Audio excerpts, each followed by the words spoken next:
sit right there. How's it going? How's it going? Good evening, everybody. Let's start with the Lebanese national anthem, please. Can you please stand up?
Good evening.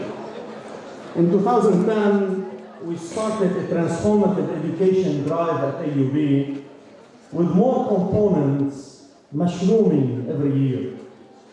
The Mentoring Talks component was initiated in 2016. Last month, we hosted a chemistry Nobel laureate to give a mentoring talk. Today, we are taking the Mentoring Talk initiative to a new level outside the box. We are sure you will relate to this talk.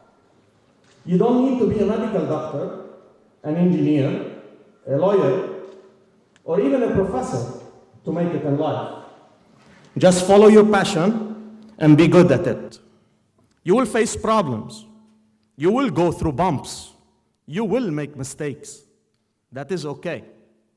What is important is to get up after you fall, to learn from these mistakes and to move on.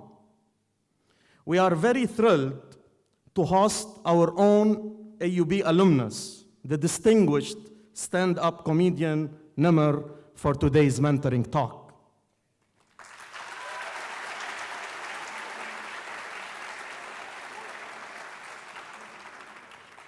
NEMR is a Lebanese-American stand-up comedian who is credited with establishing and pioneering the stand-up comedy scene throughout the Middle East, where he performs in English.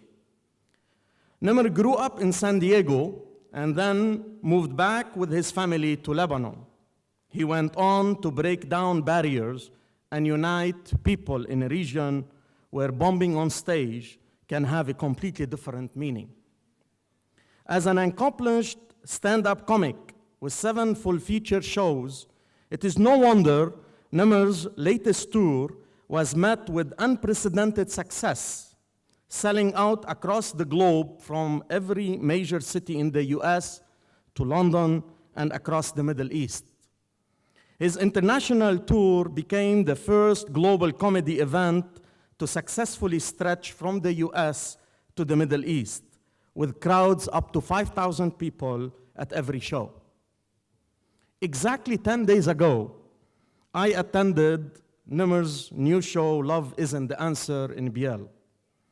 It was a 2.5 hours, 2 hours and a half, show full of laughter and inspiring messages. The best comment I heard was from a student in my team who turned out to be attending the show, Tara Maria Mubarak. That's Tara. She said, and I quote, "NEMR made me laugh and cry within 5 minutes," end of quote. Tara's favorite story was the Hamoudi story. Hope you will have the chance to tell that story at the end of your talk. Before I hand the floor to NEMR, I want to particularly thank NEMR's agent in the Middle East, Nader Jaffal. Nader was instrumental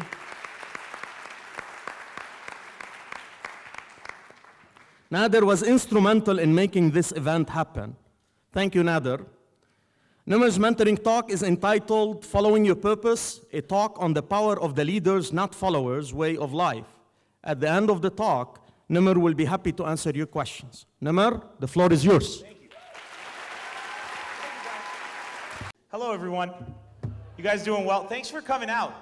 This is very humbling, honestly, to be back at this university. I failed exams here, so to be back amongst all of you and talking like I have advice to give is actually really wonderful.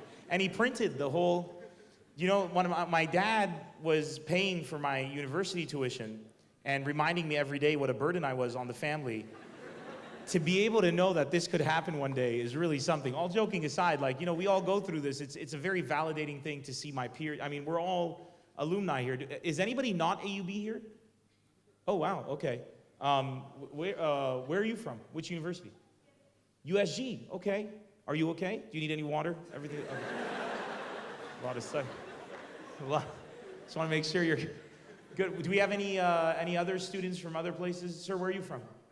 LEU, welcome. How does it feel to be where you wanted to be? Originally. Does it feel good? I hope you. So I mean,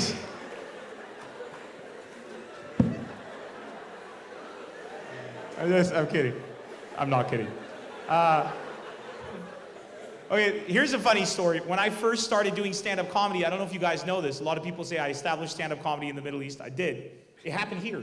The first ever stand-up comedy show to ever happen in the Middle East happened at the Bathish Auditorium back in 2000 when I was a freshman here. I hosted the AUB Outdoors. And the first joke I ever opened with in my life was I came out on stage. It was a full house. And I said, do we have any AUB students? Crowd went wild. I said, do we have any LEU students? A good amount of people clapped, and some people started booing. And that was my first joke. I said, no. I said, don't do that. You know, at the end of the day, AUB, LEU students, you know what we have in common, right? And I said, it's that we both applied to AUB. That was my first ever joke that I wrote. So it's a perfect circle. You've come back here today. Thank you very much. Do we have any other universities? Sir, where are you from? NDU. NDU. Well, you know, it's day off anyways, so you might as well come down and watch the talk. Are there any other universities? Sir, where are you from? You dropped out? You could be the next Mark Zuckerberg. Who knows? You dropped out from where? Take your time with it. Anyways, LAU students. Anyway, so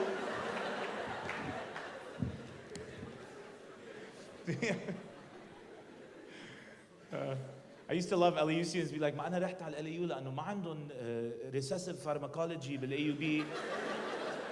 Industrial graphic design. They come up with these weird things. I'm like, yeah, sure, that's why you went, yeah. كان بدي أدرس تنس. ما كان في تنس بالAUB.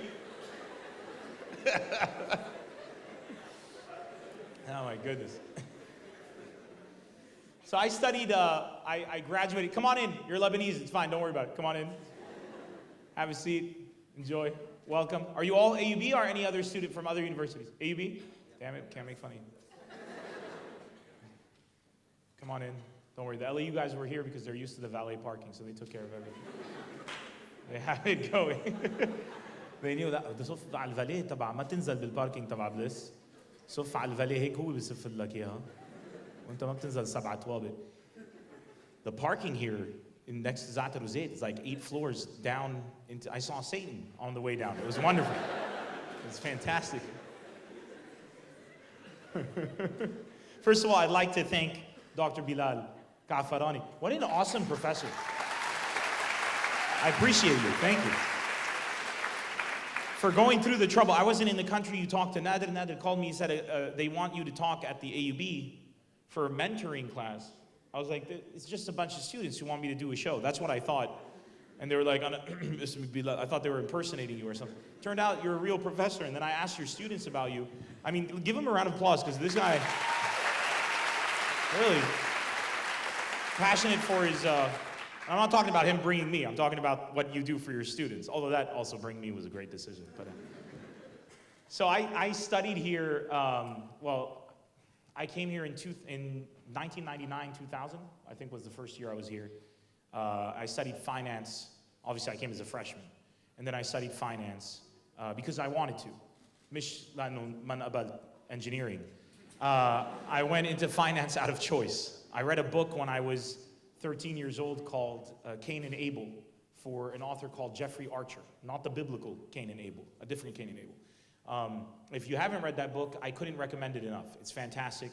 And try to find the version that isn't the current updated version, because they've tried to update it for people who have Twitter accounts. It's not, just go for the original. And I remember reading this book, and I was about 12 years old, and I knew that I wanted to be in business. I knew it. Like, I wanted to buy stocks, and like I had this thing, and I started collecting newspapers and looking at the stock prices. And when Christmas break ended, I went back to school, and because you have money. I'm Christian, so we get money on Christmas. I hope the Muslims do too. I wish money upon all of you, trust me. But I was in a school that was predominant. If you were at the show, you know, I went to a school in a Christian neighborhood. So Christmas, everybody comes back from break. We got some cash.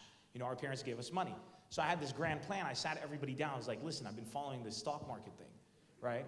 And if you got $100, I got 100. If we pull them together, and we were like, I think our school was huge. We had, I think, 13 students and in the class. And I said, if we put our $100 together, one kid had like $200. Another kid, his father owned Excalibur, the super nightclub, so he was rolling with like $500. It's a weird setup. And I remember we said we pulled it together. We had about $2,000 between like all 13 of us.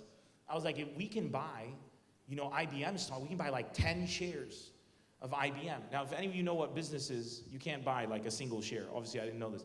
And I figured, I'm like, if we can, and I had this whole plan, and we spent a week putting together a business plan. We were 11 years old. And for what effectively was a hedge fund. And then I went to my dad with this grand plan. I was like, we're gonna put our money together, and we're gonna get these accounts, and we're gonna buy shares. We're gonna buy like 13 shares of IBM, and we're gonna be rich.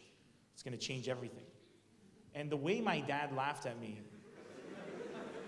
was so humiliating and fantastic that it taught me about the joy of being a parent. I remember at the time, I was like, this is what it's about. To have a kid that says something so stupid, but you've done such a good job as a parent that laughing in their face is okay.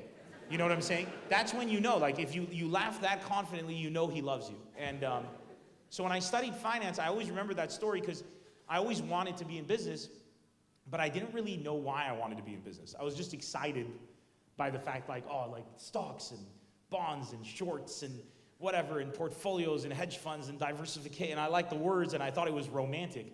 But I didn't really know. Yeah, because it can be. It can be. If it's adventurous, it's romantic. You know what I'm saying? I don't mean romance like, you know, Bridget Jones's Diary. I mean like romantic. You know, like it's a tale. It's an adventure. And I figured I could have an adventure there. But I didn't know like why I wanted to do business. I didn't like know the purpose. What I did know when I was 5 years old was I wanted to be a stand-up comedian. We went to America when I was about a year and a half old, 2 years old. My parents left here, it was the war. And I'm sure a lot of you have gone through similar experiences or know somebody who has. We go to San Diego, and I don't remember any happy memories until I was about 5 years old or 4 years old, where I heard my parents laughing hysterically. Like my mom and my dad, like I've never heard, and I remember walking into the room, I remember that's the first time I heard laughter in the house. You left during war, their family was still here, you know how it is. And they were watching stand-up. My dad, I've never seen my dad laugh ever at that point. You know, Lebanese dad, always strict, he had never broken his thing, and he was crying, just laughing. And I jumped in bed with them and started laughing as well, like not knowing what the hell was going on, but just to be a part of it, because I wanted to be a part of that energy. And ever since then, and they were watching, unfortunately, the story is really sweet, but he was Bill Cosby, who turned out to be like a massive rapist, so it ruined everything. It was horrible. He's like a sexual assault fiend, but I mean, the story used to be a lot sweeter in the past, but I don't want to lie about it. And I remember, I just wanted to be part of that energy. And I knew, ever since then, I tell everyone, when I grow up, I'm going to be a stand-up comedian, because I knew that I wanted to give people that energy I felt that day when I was 5. Like, that was the purpose. I was like, one day, I'm going to make people that happy, right? And, oh, thank you. Thank you. I didn't expect that. Thank you very much. And I remember like that was a purpose. And I remembered with business, I was always like, I know I want to be in business. I know I need business, but I didn't know why exactly. And I started having, the fact that I didn't know made me want to have work. And that's why I was going into the newspapers, looking at the stock market and taking down a ledger of the different stock prices. I wanted to get to work, to do something to find. So when I was 13, I started working at a sports store that my dad owned, and he'd send me up there in Jaita, and it was called Champ Sport. And I'd go up there, and my dad told me, you can buy, I'll give you $300 a month. It was slave labor. And I'd work 7 days, but when you're 13, $300, you're like, $300, I could buy a house, a car, we can get married, like it looks like a lot of money. So he's like, I'll pay you $300 a month, and then that's all I'm gonna pay you, but if you want, you can then save your money, buy stuff, and sell them and take the profit. So for 2 years, that's what I did. I'd spend my whole summer there, I'd make some money, I'd start selling things, tijara basically, but it was like a basketball or whatever. And then I had some money, and I remember when I had the money, I was like, what do I do with the money? Like I didn't know what to do with the money. And then I went and bought a bunch of CDs and like some clothes, and then it was gone. And I was like, wow. What happened to the money? This sucks. And then I started to realize like the money wasn't why I wanted to be in it. Like I got the money, I made the money, I had about $2,000 by the end of summer 2. I was 14 years old. This is insane amounts of money for a 14-year-old, especially in 1996 or something. But it didn't give me the fulfillment. And I was more excited when I was like doing the business side of it, like I was creating something, I felt some kind of value. And then I remember I finished from that, I went on to work in real estate at the age of 16. And then when I was 17, and when I was 15, my dad put me to work he's an engineer, so I was a shaghil on a warshit. And I would sit all day in the sand pits with the different shaghili, and who were predominantly Syrian. As you know, a lot of the people that come here to work in the job sites are Syrian, and they were getting paid at the time either 10,000 Lebanese pounds or $10 a day, I think was the going rate. And my dad was like, if you want to know what work is like, try to keep up with them, and you're gonna get paid just like them, even though it was like my dad's warshit. And I get blisters on my hands, and you'd be bleeding, and you'd be sore and exhausted. And then, but you're standing next to these men, and they'd be doing the same thing. And then for lunch, they'd have, I remember this one guy had laban, yogurt, with bread, and that was his lunch, right? Or they get like jelly and bread, and that was their lunch. It was such a simple thing, and then they'd be like beasts, just like right back at it. And I remembered feeling like super weak at the time. And I was like, okay, so I'm not good at this, like physical labor. And I started to think to myself, I'm like, okay, what is their purpose? Like, why are they doing this? And I realized they didn't have the privilege of having a purpose. They were doing whatever they could do to make some money and get by and get their families going. And I did that for a couple of years. When I was 16, 17, I went into real estate.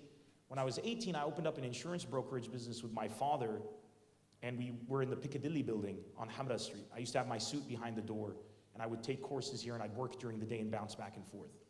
And slowly I started to realize that the reason I wanted to be in business so much was because I wanted to be able to make people happy. And I realized that without money, without stability, you can't have the privilege to take care of other people. You can't afford the opportunity to be able to provide for other people. And I figured, okay, if I'm in business, then I can make some money and I can take my product, my comedy, and get it going. Because I realized that at the end of the day, I'm a product, right? I'm a comic, I'm funny, I'm nice, I'm likable. All of that doesn't mean anything if I can't sell a ticket. None of the venues that hire me because they think I'm funny. They hire me because I can make them money. And I remember realizing that very young on. I'm like, if I can't make anybody money, it doesn't matter how funny I am. You know, my friend George here, we've been best friends for 25 years, he thinks I'm hilarious. And we laugh uncontrollably. Last night, he was at my house, we stayed up till 2 in the morning laughing because I was sending a voice note. And then as I was sending the voice, you gotta hear this. I'm sending the voice note. And this is the fun, and I smacked my toe into a shanta that was on the ground. And I was like in the middle, you have to hear this. This is the best voice note. Hold on. Okay, so Wait here. تعوز ميك اب اكيد يعني وقتها يجي روجي. وعندي كمان على 5 ل7 عندي ميك اب بدي عايز اعمل retouch. I don't know if you heard the.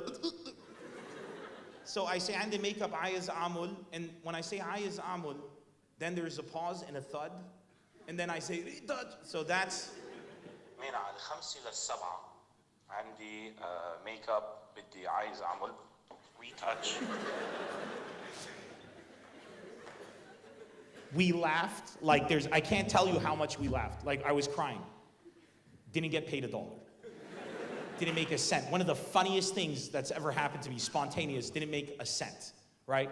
And there's a reality to that, right? There's like people, I meet a lot of people who come up to me after shows, they're like, I want to be an artist, I want to do this, I want to make people laugh, and I say, get a business degree. If that's what you want to do, study business. Don't get a degree, that's fine, but study it, right? You don't need the degree. You need the passion and the drive to go for it. Because if that's your purpose, is to make people happy, do whatever it takes to get that going. Whatever you do, like some of you here might have a dream. Like one day you want to be a painter. One day you want to be, I don't know, a business, I don't know, whatever it is. Doesn't have to be artistic. Maybe you want to be a scientist. But your parents said, right? So you end up doing something else so that you can make money in case that other thing doesn't work. No, don't ever do that. What you should do is do something that helps you achieve your goal. You're never going to be happy doing something you don't have a purpose in. Money isn't the purpose. Do you get what I'm saying? Making money isn't the purpose. If money is your purpose, you don't need to go to college at all. If you're good looking, it's very easy. Male or female, you start a cam channel, you're good to go. You start a Twitch stream, you're good to go. There's no problem. You can start a YouTube content channel and actually make money in a very decent way. If your objective is money, great. That's not a problem. What's that? You want to start a cam channel? She's like, كيف عجبتني الفكرة؟ كيف فينا نعمل كام channel؟ سألي تبع القلي وبيكون معه كاميرا.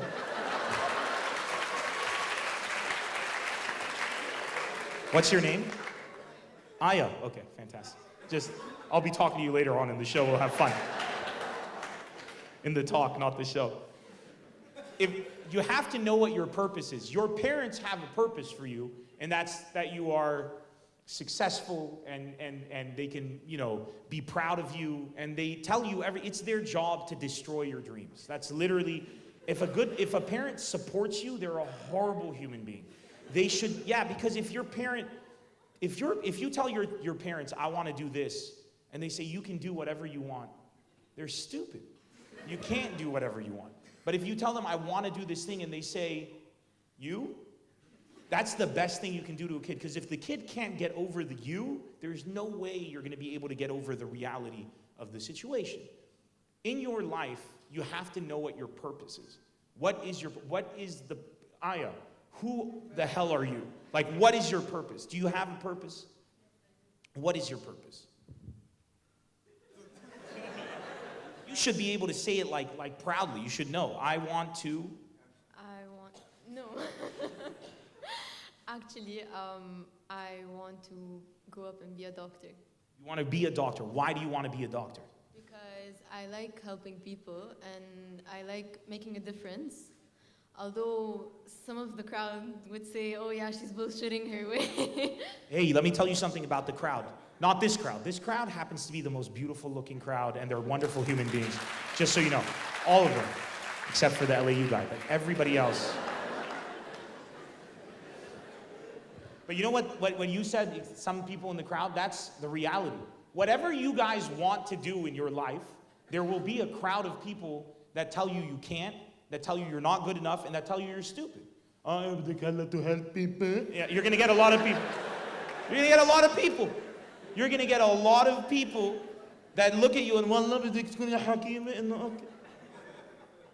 here's the question though. Is that what you want? If that's what you want, who cares what people say? Who cares what strangers say? Who cares what anybody says? You should care what your parents say, right? You should.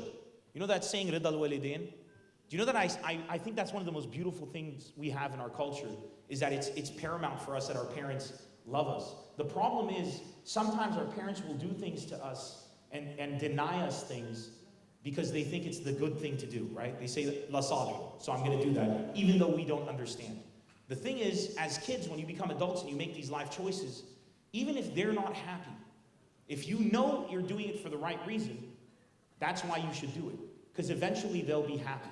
The question you have to ask yourself is, what is your purpose? Like, why do you want to do this thing? If you really want to do it, go after it. I just sold out the show in Bilal right now. 6,000 people showed up. We did a whole tour of the world. We've sold out everywhere we go. There are still people that say, NEMR? Mara, شو بده ينجح I'm done. نجح. It's done. It's over. Right? Oh, thank you. No, look, the fact that you're here is a testament to that. I didn't want your applause. I want you to know that people will always try to bring you down because do you know how many people said they wanted to be doctors but didn't go after it because they came up with an excuse? Do you know how many people said they wanted to be comedians, engineers, science, whatever, English lit major, whatever it is?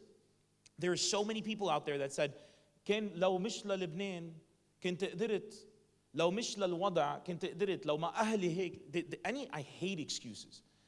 Always start out with a reason, right? They start out with a reason, and then they look at somebody who was able to do what they wanted to do, and did it, and achieved it. And do you know how terrible that feels to know that you could have been that person? So the only way for you to feel okay with yourself and to justify to your wife and to your family and to the people around you that you don't suck is to bring those people down. NEMR, he's successful لأنه بيت أبو نصار عندهم أبو نصار insurance company. Dude, we had no money growing up. I wish there were. Show me where the company is. I'd love to see it. NEMR ناجح لأنه أمريكاني واللبناني بحبوا واحد بيحكي إنجليزي. Dude, what are you talking about? But what people want is to take you and bring you down to their level because they can never get to yours. But the way you get to that level that people envy is in your purpose. Like what makes you get up every day and do your thing. When Dr. Bilal asked me for the quote, I wrote that adventure lies not in what you're doing, but where you're going. With purpose in hand, even the mundane becomes romantic. The reason that I wrote that, it's something I stand by, is let's say you want to be the next Elon Musk. You don't start out flying spaceships and satellites and rockets into space. You start out probably with some like shitty desk job where you're like sitting down, doing some paperwork, some of a boss is coming out to you every single day trying to make your life terrible. Your girlfriend doesn't really respect you because you can't really afford to even take her out, or your boyfriend doesn't even like you anymore because you don't have time to spend with him because you're spending all your time at work trying to achieve your purpose or your studies or whatever it is. But that looks in the moment, that's disgusting. But in the grand scheme of things, that's the romance. When they make a movie about somebody who's very successful, they always show you like when they were in the beginning, like washing their own clothes and going through hell and everything, because that's the point of the story. If you have a purpose, if you know you're going to get to this point here, everything you do along that way is beautiful. If you don't have the purpose, everything you do in your life is filler. That's all it is. You're just getting by. And you need to ask yourselves, what is my purpose? And once you have that, every decision you make becomes super easy. Because if you know what your purpose is, every single thing you do to get to that purpose is a good thing. And if you fail, you go, you know what, it's good I tried it now and I failed now, because when I fail now, I'll never fail in it again. This will get me closer to my purpose. You get what I'm saying? People don't emphasize that enough, but why are you here? Like, what are you doing? Why are you staying in Lebanon? Why do you want to travel outside? Why do you want to stay here? Why do you not want to stay? Why? You need to know that intrinsically so that every day you wake up and you're ready to kick some ass. Because like right now in Lebanon, this country is doing everything to bring all of us down. It always has, not just us, our parents and our parents' parents. We're wonderfully located geographically in just the best real estate in the world, really. We're just surrounded by happiness, and it's just good times all around. And so we were that grief for a while, right? This isn't a country that helps you. It isn't. Nobody here is here because they grew up in Lebanon. They're like, it's good I was Lebanese because it opened up all the opportunities, right? We're here because we're here. But why are you here? if you know that, your life is going to become an adventure, because when you get to that success and people ask you, like, how did you do it? Like, I'm here today. I got stories for days that I could tell you. I was caught in this bomb blast and I lost a friend, and it made me want to make sure that we never lose anyone to needless violence again. I could tell you about that. I could tell you about the times that I was with my dad and he was taking me to a meeting and some guy came in who wanted money from his boss, and because Lebanese people don't pay their money on time, and my dad's boss didn't pay anyone, this guy comes in a beautiful suit, very good-looking man, very nice, very charming, asked to see my dad's boss. And the guy was like, Khair, and he's like, do you mind if I come in? He's like, no, come on in. And before he sat down, he's like, I'm very sorry. I'm so sorry, but I have a gun. It's just تزعجني شوي معلي حطها على الطاولة. And he took the gun, he put it on the table, and he sat down, and he said, دخلك هالشك وينه? And the guy's like, يا هونش. All of these experiences, but when I was with my dad at the time, I was like, I want to get back home to play a computer game. Like, I can't believe I'm spending the entire day with him at the office. But now these stories make me the man I am. These adventures make me the person I am. The stuff that I went through, I grew up very poor. We never had money. We were in America, we were making good money. We started to come into the middle class, and then the recession hit in 1992. We got nothing. It was over. And then we came back here, and my dad took me with him, and my mom. We all went together, and my dad was painting, not artistically. He's a Kharij USG. My dad was #1 in his school legitimately, as opposed to what all our parents say, like an actual overachiever. And he had a bucket, and I carried the bucket for him, and it was super heavy, and he was standing on a small silum, and I was like 10 years old, and he was dipping the thing and painting to make a few $100. And he told me, he's like, realize that when it comes to your family, there's no such thing as shame. There's only pride, because you're providing for your family. My dad's purpose was his family. My purpose is my family as well, but for me, my family extends beyond the people that, my wife and I don't have a wife and kid, but when it happens, I'm engaged, so we're almost there, but we don't have the wife and kids yet, right? But the purpose is everyone. You come into this world, and I start to feel like I'm connected with everybody, and you get this different, especially when you start traveling all over and doing shows, and you hear everybody laughing to the same jokes, you start to realize, like, my purpose, it's real. It's happening. I'm 35 now. I've been on this journey since I was 17 in stand-up comedy. And the validation that I get just from weird connections and energies that you can pick up on is the greatest thing in the world. So ask yourselves this: do you want to be a person who gets on by, or do you want to be you? And that's where it starts out. Ask yourself what your purpose is. If you know what your purpose is, everything changes. Dude, Lebanon will change, because that's all we have is you guys. That's it, like, it's us. There's nobody to support us whatsoever. And don't think it's all fun. Do you know how many times I've failed, stumbled, fell, done the wrong thing, lost a ton of money, and still dive into it every day? It's not easy, and it sucks, but you can do it if you have a point, your existence, your legacy. Like, when you die, what do you want to be remembered as? You should know that now. What do you want to be? And it can be vain. I want to be the richest man from the Middle East. That's fine. I want to be the sexiest woman in the world. That's fine. If you want to be that vain, go for it. Just work towards it. You know what I'm saying? And that's it. Sir, what's your purpose? You want to be a doctor. Why do you want to be a doctor? I'm very passionate about it. About being a doctor? About the work of a doctor. The work of a doctor. You love the work. What kind of doctor? Surgeon. What kind of surgery? I don't know yet. Why don't you know yet? You didn't go into, but don't you have, like, when you watch Grey's Anatomy, what talks to you? What kind of surgery are you like? I want to do brain surgery. I want to be like Dr. Gray. I want to be McSteamy or McDreamy. Who do you want to be? Orthopedic surgeon. Orthopedic surgeon. That's children, right? Oh, for bones, right. So I'm a business student. Don't laugh at me. I hire him. I don't do what he does. So bone surgery is what you want to do. What would you like people to say when you die? I'm the bone man. What would you like people what's your name, by the way? Wissam. What would you like to say?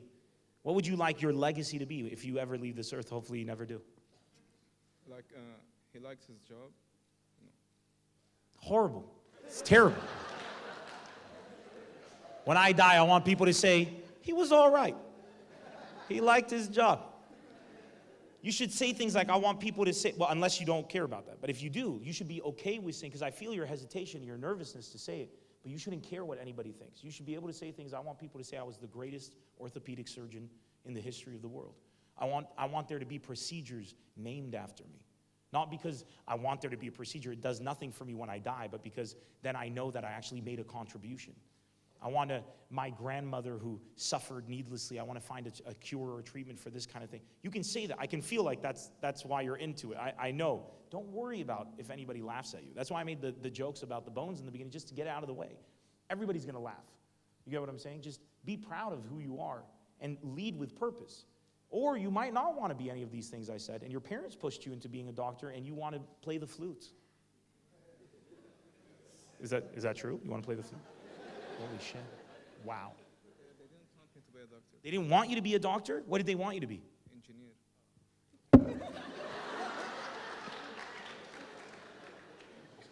يعني سلم على أهلك bro كتير.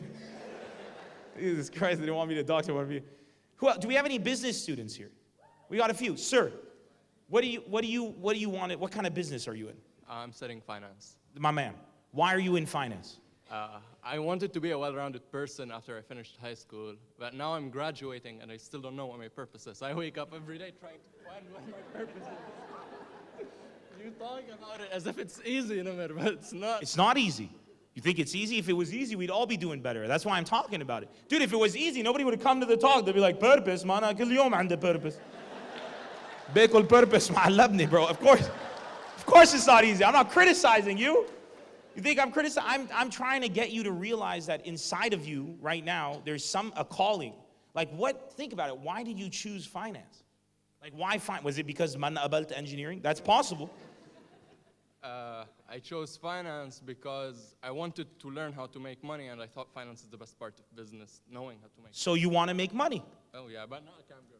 No, well, I mean, I don't think you'd be a good cam girl, but no, did you hear yourself? When I said, why did you get into finance? You said, I wanted to make money. Stop. That's what you want. That's your purpose. And there's nothing wrong with saying, I want to make money. That we don't have to be on a righteous quest to do things. You can just do things. Here's the truth. I don't care about the money. But if I don't make money, I can't do what I love. So you think I have shame? I get calls from like every Lebanese organization outside of Lebanon, including the government, will call to try to book me for a show and always say, bas ma fi budget, bas natik exposure. Every single person says that. And my reply to them is, this is my job. This is how I make my living. Some people, charities, always do for free. But if you're like a governmental organization, I can't do this for free because if I do everything for free, how am I going to live? Money is important. That's nothing to be ashamed of. Dude, you're a finance student. That's what you should say. You're not supposed to be like, I studied finance because I want to be a nun. It's not going to... Why would you study finance? Sir, what about you? You have adventure is just bad planning, and not all who wander are lost. You're a walking Instagram cliche. Why? What are you studying? Chemistry. Chemistry? You're studying chemistry and you're wearing a t-shirt? Okay. Why are you studying chemistry? Because I want to be a chemist. Why do you want to be a chemist? I wasn't accepted in engineering. These kids are all lost. It's terrible. Let me ask you this then. Who here knows why they want to be what they want to be? If you know, raise your... Look at that. Take a look around. Take a look. Yes. Who here has a purpose? Raise your hand. Earlier we had a few people. Let's see. I'm going to start. Sir, you're the closest. Actually, you, sir. What's your purpose? What do you want to be? You want to make a difference in the world someday. That's a great place to start. What does that mean? How are you going to do it?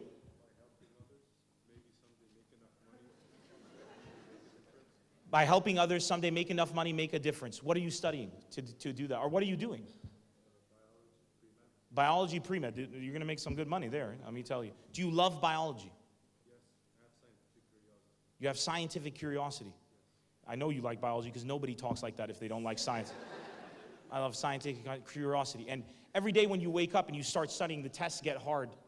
Do you ever think, I want to stop? Or what's the point there?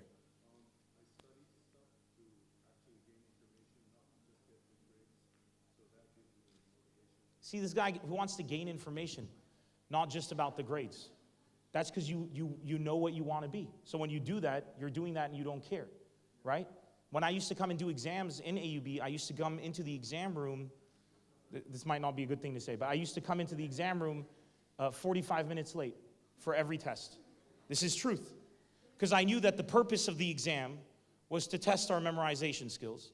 And it was also, and most importantly, it doesn't start on time.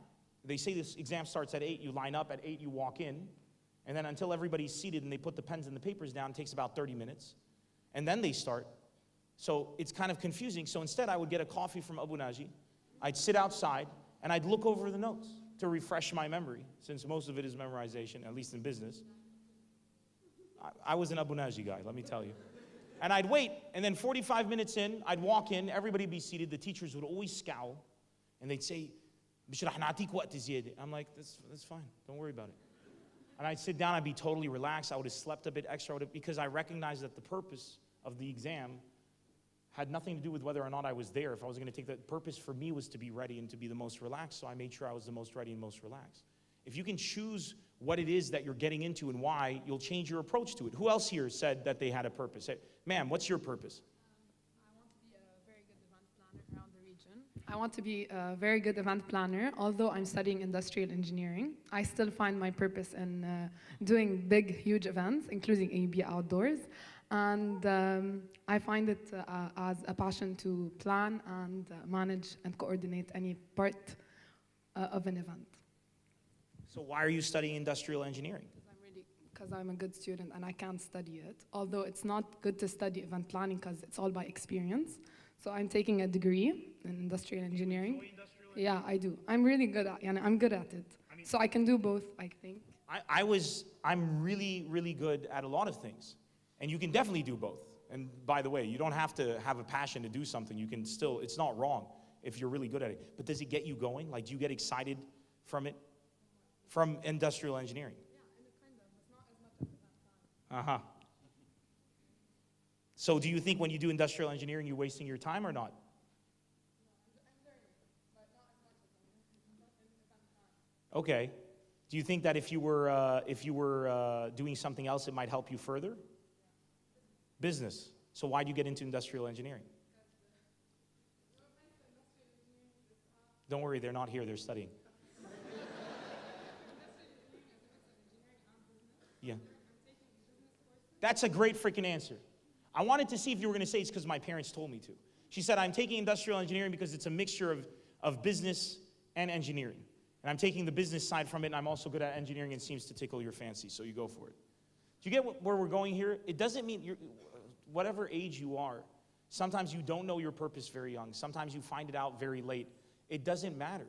What matters is that you should always be comfortable with being you in the moment and knowing that you need to always think of what your purpose is.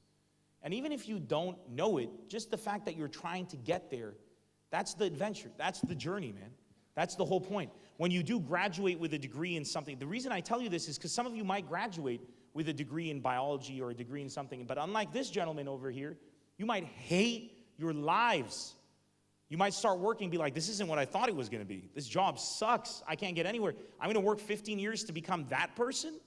And you might think to yourself, too bad, I guess I put too much time into it, so there's nothing I can really do about it. And then you live out the rest of your days and then you die.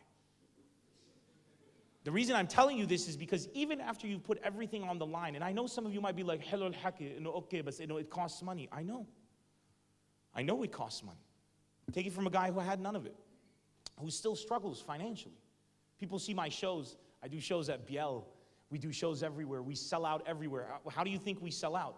You put investment. All the money that I make goes right back into the marketing, the branding, the flights, the hotels, booking the venue. The Bilal event was massive. It's actually called the Seaside Arena now. I should say that. The guy got angry. But the Seaside Arena, 6,000 people showed up to that show. People talk to me different now. They think I'm a millionaire. Dude, 6,000 people, it's an empty hangar.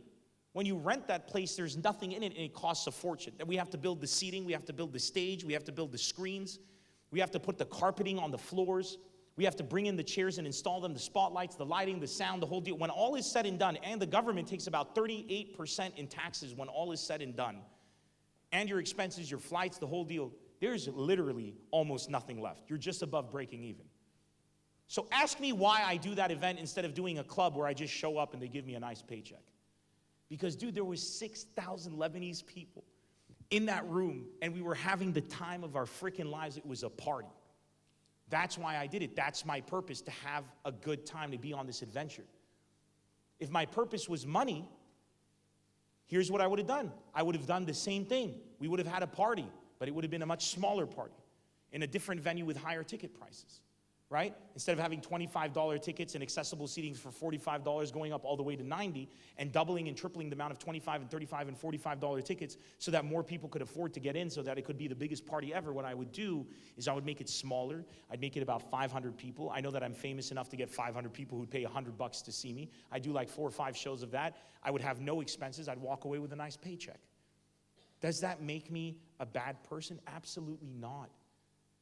That just changes my whole vibe. That's it. Just decide why you're doing what you're doing, and all your decisions will follow. It's that simple. Just decide why. If you're in biology for the love of biology, you're not going to care about being in this kind of thing so that you can say, إنه أنا درست بهالجامعة ورحت لهالمستشفى وحكيوا عني بهالمجلة. You're going to care about the thing you discover. It's going to change your course and your decisions. That's why having a purpose is important. So you can make those decisions to create the experiences for yourselves that you need. You have to have that purpose so that you can make those decisions to create the experiences that you need in your life to feel like a human being and fulfilled. Some women right now find their purpose, they want to get married. I'm not talking in general. I'm saying some women, right? Some women just want to get married. That's all they care about. It doesn't make them a bad woman. That's their purpose. They want to get married, have a kid. They're just going to college to meet a guy. So be it. You can't judge or look down on anyone for anything. You can just say, okay, I guess that's why you're in it. But feel free to judge anyone who doesn't honestly admit what they're trying to do, right? Move on. What about you? You know what I'm saying? You can find people with bizarre approaches, but just do you. Don't worry about what people said, dude. Everybody talked about this woman. Everybody had an opinion. Who cares what the people say? Care about how you feel, dude. You're going to sleep at night on your pillow by yourself. You're waking up in the morning by yourself. If you need a man or a woman to give you validation, you're never going to be yourself. So ask yourselves, what the hell do you want to be? Because you're in a country that doesn't encourage you. You're in a country that you fight to encourage others in. That's what Lebanon is about. That's what's beautiful about it. Why do you think people keep coming back here? Why do you think everybody comes in the summer? Because they want to be around you, this spirit of people who don't give up and don't give a shit and don't listen to anybody. That's who you are. So when I say follow your purpose, that's all you should eat, breathe, and sleep every single day of the week. Why am I here and where do I want to be? If you can do that, man, you're going to be well off. Ma'am, you raised your hand earlier. You said you had a purpose, and you're not Lebanese, I believe. Is that a fair assessment? Okay. What's your name? YJ. YJ. Definitely not Lebanese. YJ, where are you from? Definitely Asia. Yeah. That's all I'm going to say. I don't want to come off as a racist man here. I got a good thing going on. Korea. Hopefully South. Okay, fantastic. Just making sure. I don't have a... What do you want to do? Why are you here? What is your purpose? Holy shit, she speaks Arabic. She's a spy. So now we know. It's wonderful. بعرف One Ho Chung, أكيد. You want to be the next One Ho Chung? Hold on, where is my phone? This is the most bizarre thing, so I can send this to One Ho, who would never believe that I went to AUB and a girl said my purpose is to be One Ho Chung. Hey everybody, I'm at AUB giving a talk, and we're talking about purpose. And there was a Korean girl in the crowd, and I asked her, what is your purpose? And she said, I want to be One Ho Chung number 2. One Ho, I'm going to tag you. We'll make it happen.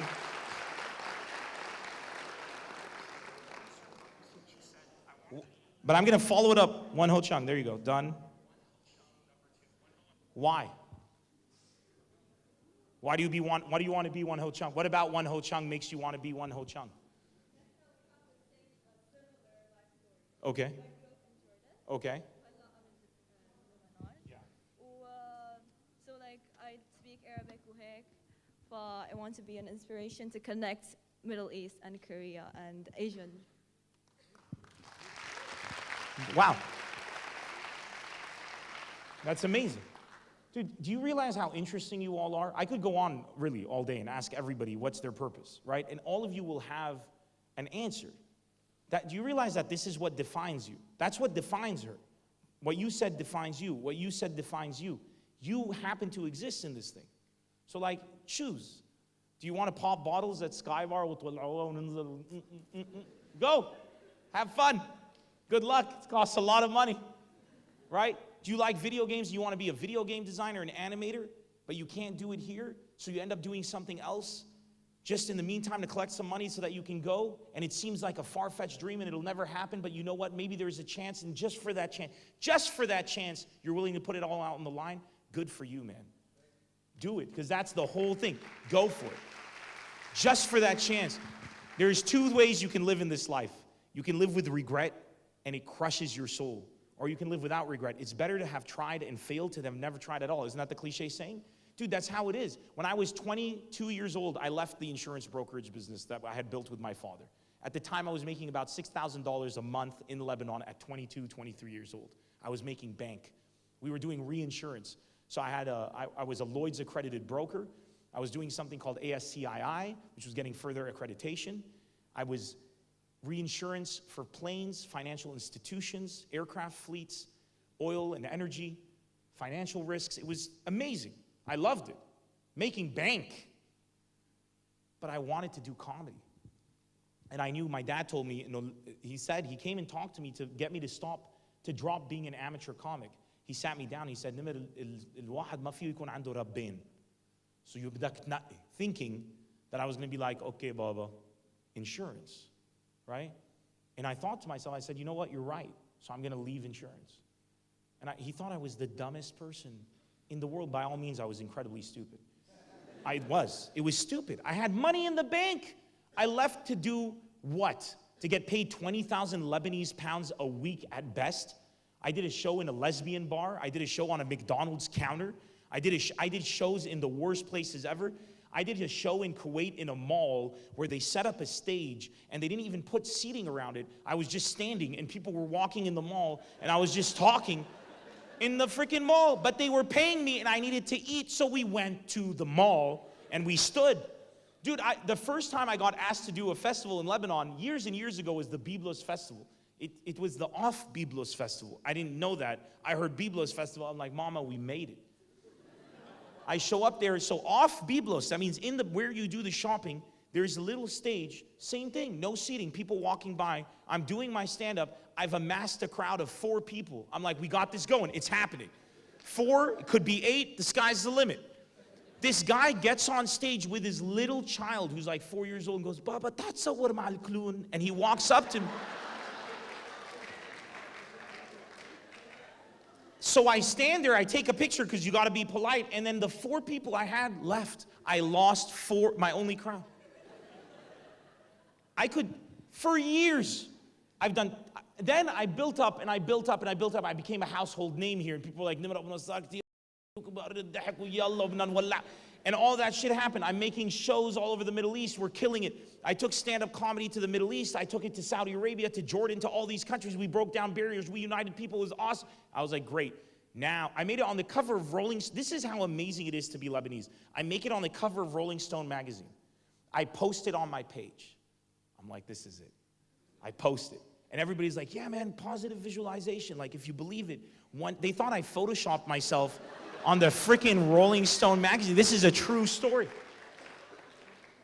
I couldn't even get people to believe when I had this success. Do you get where I'm going with this? How difficult it was?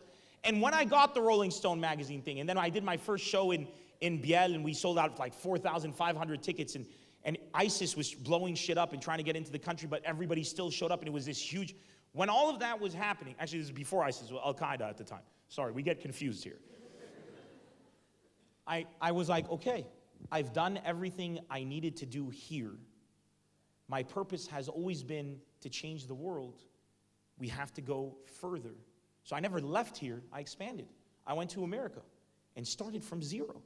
Over here, I walk around, people know me, they take pictures, I sell out tickets. I go to America, they don't know who the hell I am. I'm walking into clubs, they give me 5 minutes on a Tuesday. But I loved it. Because I walked in, I was like, I'm gonna find out if I'm a funny Arab or a funny comedian. And I walked in and I crushed those 5 minutes. So then they give me another 5 minutes. And then I worked up from the bottom. From the bottom.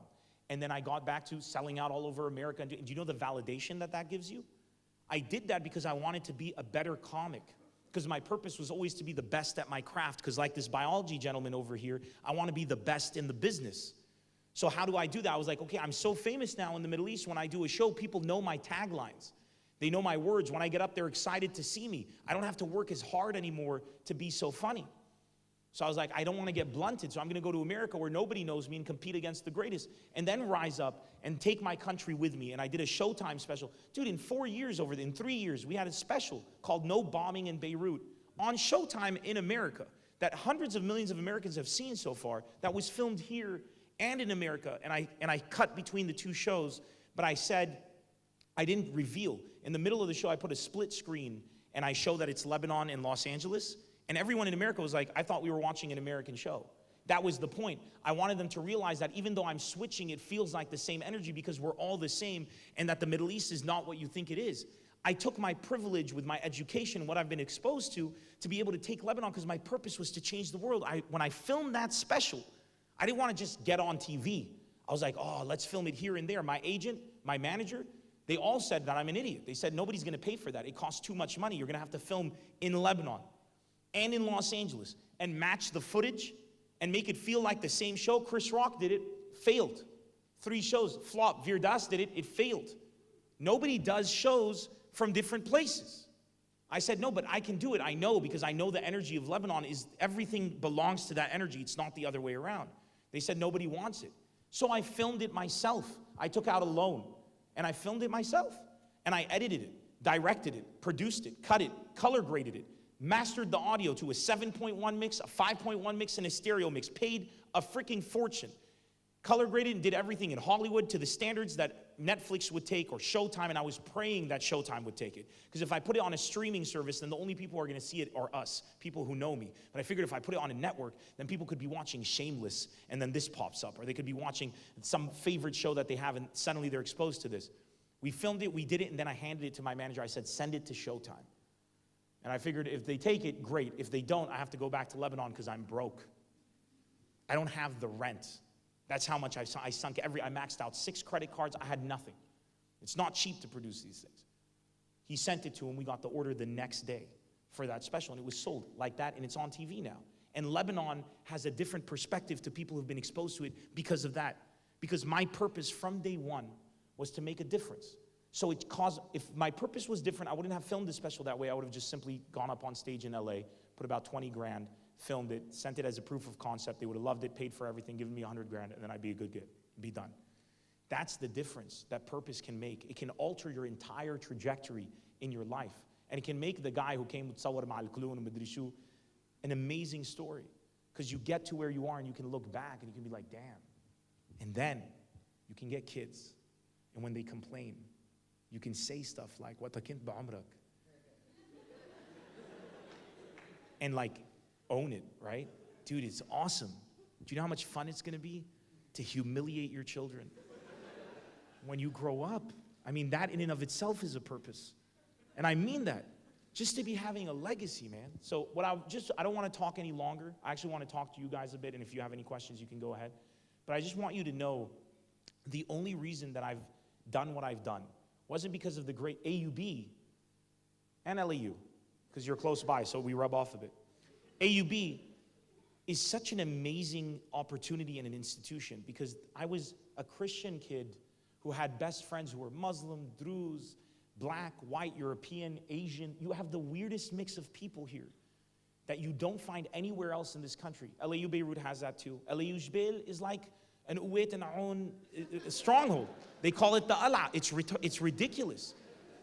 You don't go to college for the education. This woman here went to Lebanese and graduated now from AUB. They're not going to teach you anything at AUB you can't learn at NDU. Well, but I mean, they're not within reason. that you can't learn at NDU or AUST or UZEC or at home on YouTube. There is no secrets here. The reason you come to a university like this is because you get exposed to professors like Dr. Bilal, because you get to meet these students that represent the real world, diverse, different. You get to hang out in class with the son of a president, the son of a prime minister, or the daughter of a prime minister, or what, and then the guy whose father is a taxi driver, or the girl whose father is a taxi driver and is doing their best to put their kid through college. That's the point of you being here, so do something with it, man. Like, that's why I am who I am today. It's not because, like, I'm funny, and it's not because I'm smart. It's a mixture of all decisions that had to take place over 20-something years to get, 35 years till now, to get to this point. So all I'm telling you guys is, for your sake, live the adventure. Like, don't take a shortcut.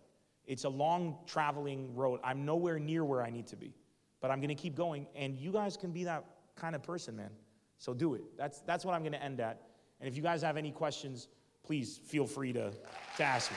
Thank you. Thank you very much. There's a microphone if you have questions, and then if you have time after that, I actually want to ask you a couple questions. But right now, let's go and see what if anybody has a question, just raise your hand. Go ahead. Right there. صحة. حبيبي.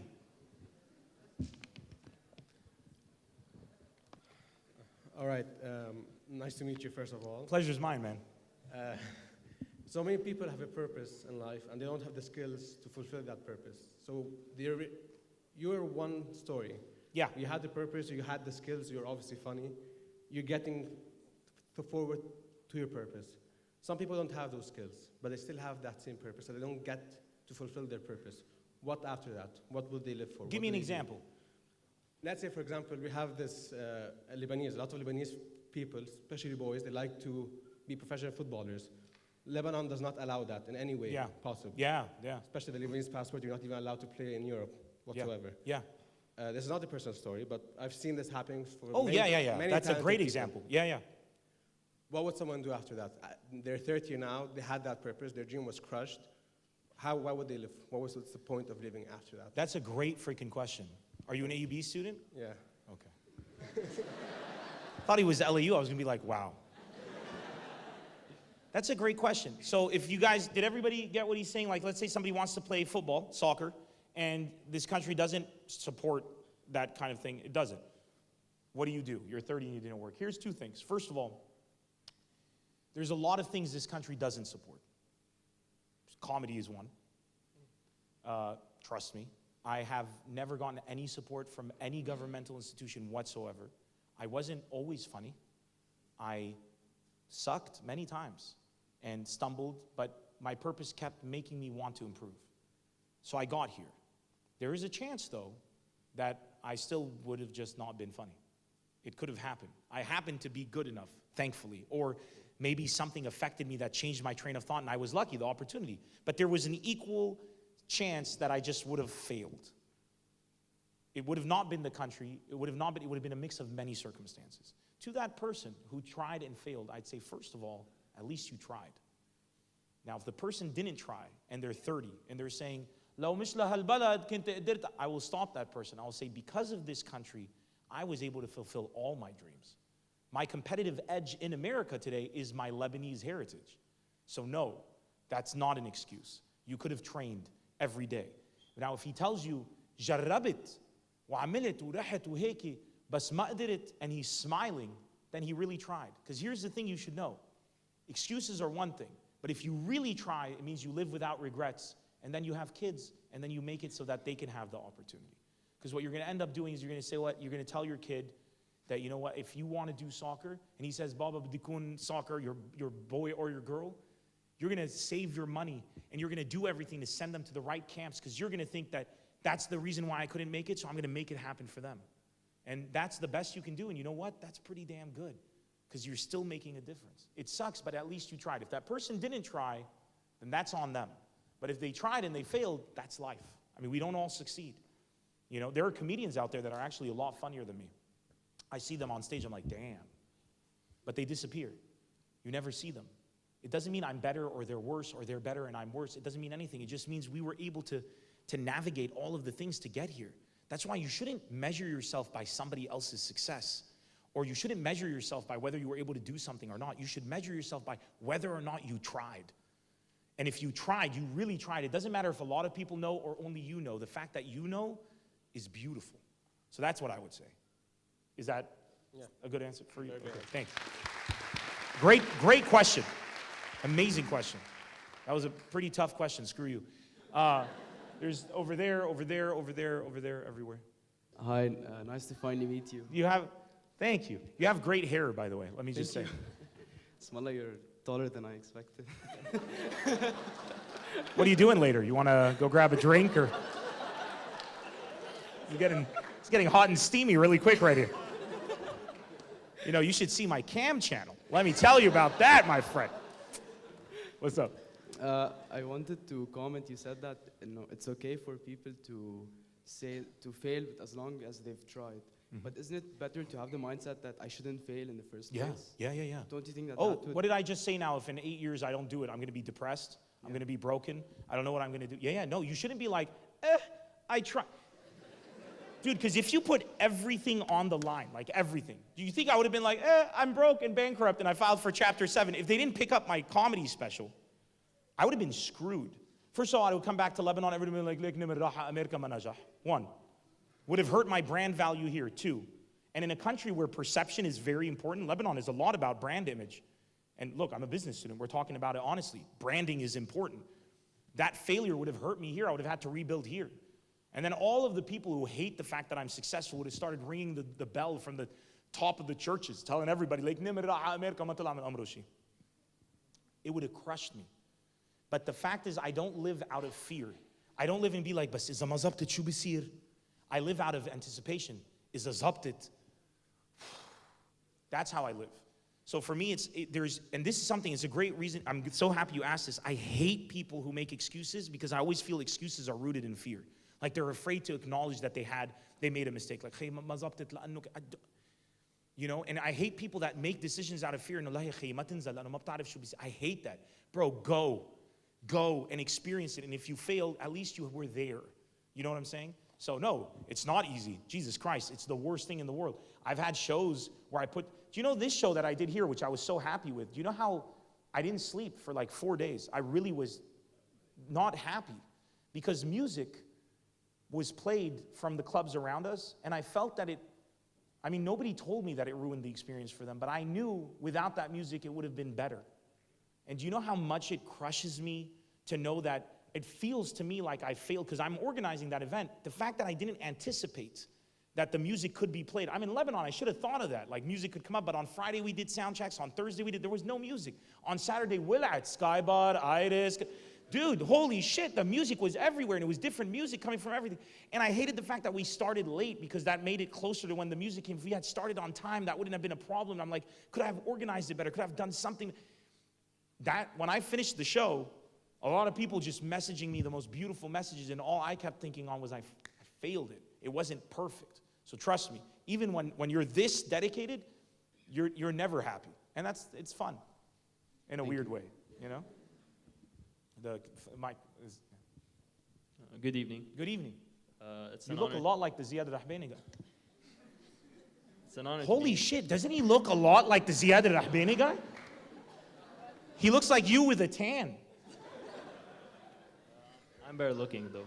Oh, no, I don't want you guys to fight. Let him be the judge who's better looking. This guy likes men who are tall and dark and handsome.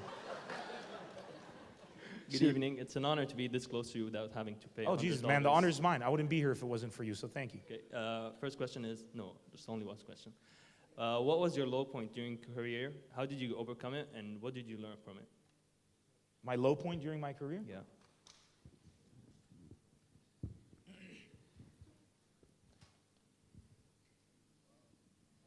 That's a good question. I've had that many low points, so just so you know, it's not easy. I've had bad experiences that kind of really ruined stuff like that. I've never had a low point during my career. There were times where I had no money. Let me tell you something.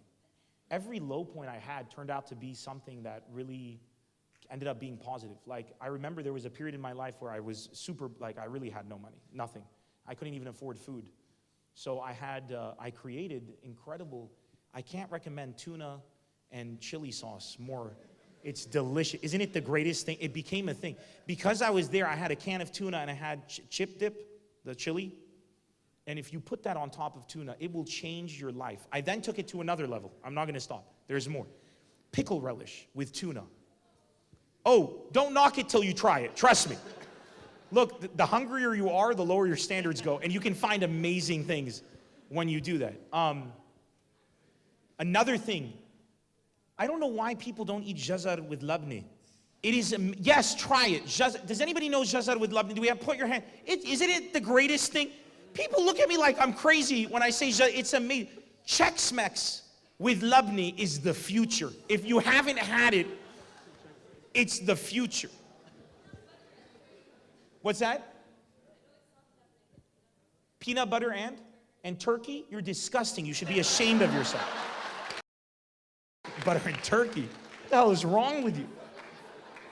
Salt and sweet. Peanut butter is salt. Turkey is salt. You're getting yourself high blood pressure. This is not peanut butter and turkey. Are you okay? Why did you try peanut?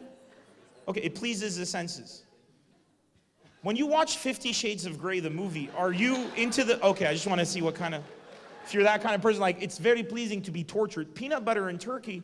You know what? I'm going to give it a shot. I'm going to give it a shot. I'm going to give it a shot. Then I'm going to put an Instagram story. It's going to be 6 stories of me dissing you for making me try. My point to that answer is, I don't think I've had, I know this is going to sound bizarre. In the moment, it was a very low point, that time. When I look back at it, all I remember is the fact that I discovered all of these delicious recipes.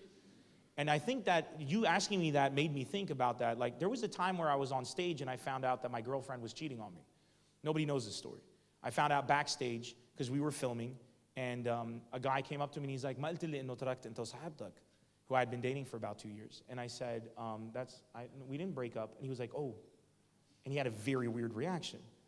And I said, "Why?" He goes, "Nothing, nothing, why?" And he just walked out. So I called the producer and I said, "Get your boy here right now.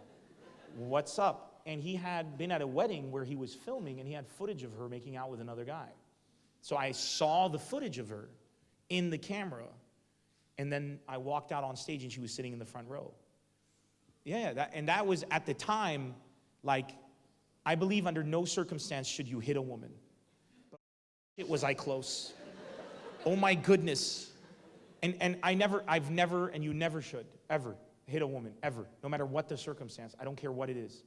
But I remember at that moment, I was actually still kind of happy. Because I was like, wow, I can't think of a worse thing emotionally to happen to me right now. But I still am more preoccupied with making the people here laugh. It kind of gave me a validation. Like, I was like, okay, so even sluts can't bring me down. And yeah, for real. And that, once again, speaks to the power of purpose. Like, just because I really wanted it, you can find the positive in all those experiences. But at the time, man, it hurt. Like, dude, I cried like a baby when I went home. Yeah, no, for real, man. My heart was broken. It was harrowing. And you have to smile and take pictures with everyone afterwards, and then you go home, you sit alone in your house with tuna and pickle relish, and you're sitting there eating out of a fork, and you're alone, man. I'm turkey and peanut butter. I don't talk anymore about your recipes. Your satanic rituals. That answer your question? I'm sorry, I don't have I never really, I feel positive. But you know, if I had failed, coming back to his question, I think those experiences would be different. I'd be like, man, my girl cheated on me, man. It was horrible. I found it. That, you know, so maybe that's why. Do we have the mic? Is the mic working its way? Oh, and the gentleman in the back. You look a lot like somebody I went to college with. Here, yeah. I thought you were him for a second. Yeah. It's a really simple question, and Shoot. I don't know if you've reached that stage of life, but like, if you have a purpose and you reach it, it's a simple purpose, you reach it. How do you deal with like the emptiness afterwards, like after a long time after reaching it? That's a great question. I haven't reached my ultimate purpose, but I've always reached purposes on the way, and it was easy to deal with because I was like, good, that's done. Now we can move on to getting there. But I always told people that if the day comes where I do what I was saying earlier, I want to do, I think then I'm going to spend the rest of my life trying to understand why I was motivated the way I was. I think I'm going to take time. I just think I'm going to disappear. Like I've always had this idea in my mind that once it's all said and done and we've won and it's done, if we never win and it's never done, then I'm never done and then I die. Or I discover immortality. Here's another thing that I've always said. I hope that I discover a way we can transpose our consciousness into a cyborg body, and like I would kill myself in a second. If somebody came up to me and said, you have to die, but you can become immortal through a computer network, I'd be like, let's do it now. Let's do it right now. I'm ready, let's go right now. So I think, joking aside, if I was done and done, I think I would then spend time with the people that I think I've taken time away from, my family, my loved ones, and kind of give back to them and just kind of chill. I'd go fishing. I love fishing. I don't get to fish. I play Dark Souls. I'm playing Dark Souls 1 again, and my friend George plays it, but I'm much better. So I'm playing Dark Souls 1 because it's remastered and getting into the lore. A lot of you don't know what that's about. That's okay. We're better. And I have this purpose to play Dark Souls 3, but I know that I'm never going to be able to really get the story, and when I'm done, I think I'm going to take time to do stupid things like that and just get into it, which aren't really stupid, but they're... Actually, we'll jump to the gentleman there and then jump right there. Yes. What's your name? Rami Joe. Rami Joe. Ramin Zul? Joe. Joe. Rami Joe? Yeah. You have 2 first names? That's amazing. Yeah. Okay, go for it. We met on Saturday. Yeah, but I didn't know your full name at the time. You want to be a dancer? Yeah. How did you know? You told me. Shmau, that's the dancer from Za'atar Uzit. La, you understood the story wrong. We were coming from a ball. The bal debutante. Yeah, that's Oh, no, you're the ultra thin guy with great posture. The other guy wanted to be a dancer. You want to be a dancer too? No, I don't. Oh, there, right there. ايوه Right there. He's يحو وراك ما معك خبر bro كنتوا بالبال دبوتانت سوا. احكيني يا زلمه. If you don't know what the bal debutante is, it's this very backwards concept where women present themselves to be in society. It's a ball. And they dress up and then they get accepted into society. And the first thing I told them was but in all events, it's only lit if there's women there. So we want women to come to our events. So shouldn't it be the other way around where the men dress up and then the women get to judge them? But that's just me. I just thought that was an interesting observation. If you had a bunch of women looking at men being like, la, debutante. Anyways. What's your question? Sorry. No, we're living in a society. No, today, everyone is going with the flow, and everyone, they're not doing what they really want. They're just doing what they think people want. So how do you think someone can stand up and do what he really can do and wait? And how can he find his purpose? Maybe I like بحب مثل بس maybe I don't really like to act بس شفت دوين جونسون على التي في وحبيته. Then you don't really like to act. Yeah, how can we find our purpose and how can we That's stand up to you. Everybody has their own way. From a society that pushes you down. That's the whole purpose. Everywhere. It's not just Lebanon, by the way. Nobody in America is like, you want to be an actor, my friend? Nobody. Nobody gives you anything unless your dad is the profession or your mom is the profession that you want to be in, right? The girl who, the makeup artist we hire when we film, she's a wonderful woman. Her name's Joanna. She has a daughter, 8 years old, doing commercials. Her daughter wants to do her commercials. Her mom happens to be in doing makeup for, commercials and stuff. You get in. That's an easy way. If you're not lucky like that, you'll know. You'll know. It's not something like there isn't a formula. Are you French educated? Yeah. I mean this. This isn't a joke. The French system of education is different than the American one in this important distinction. I want to tell you this so you realize it. You're smarter than me. I can tell you that now. You have more knowledge than I have. What you're missing is what to do with it. And the French system is very formulaic and it boxes you in. I knew from your question, how do we know? You just know. It's not tangible. Because you wake up in the morning, you go to sleep, and you feel it, right? Some people want to play League of Legends and make a career out of it. For real. Dude, they just know. There wasn't a formula that was like, Ana League of Legends, there is no formula. And if you don't know what you want to do, then you know what I give you as advice? Read books. Don't read any particular books. Go to a bookstore. We don't read enough in this country. Go to a bookstore. I've read, that's the reason I know what I want to do is because of all the books. Go to a bookstore, pick up a random book and read. A novel, adventure. You're going to find yourself in the characters somewhere. Harry Potter, Lord of the Rings, The Stand for Stephen King, Palace Walk for Najib Mahfouz, Tawahin Beirut for Tawfiq Yusuf Awad, whatever it is, read. You'll find your purpose. Watch TV, play video games, you'll find, because you're going to see something, you'll be like, damn, that's cool, I want to be that thing. And if you see what it takes to be that thing and you still want to be that thing, even though it's difficult, then probably you'll make it happen. Chances are you will. We got one person up there. There's all the way in the back just because we never got the mic there. Is that okay with you guys? Do you mind? And then and that's the head of the AUB stand-up comedy organization. I didn't even know there was a stand-up comedy club here. I knew from you. It's new, so support her, please, because it's a great art form.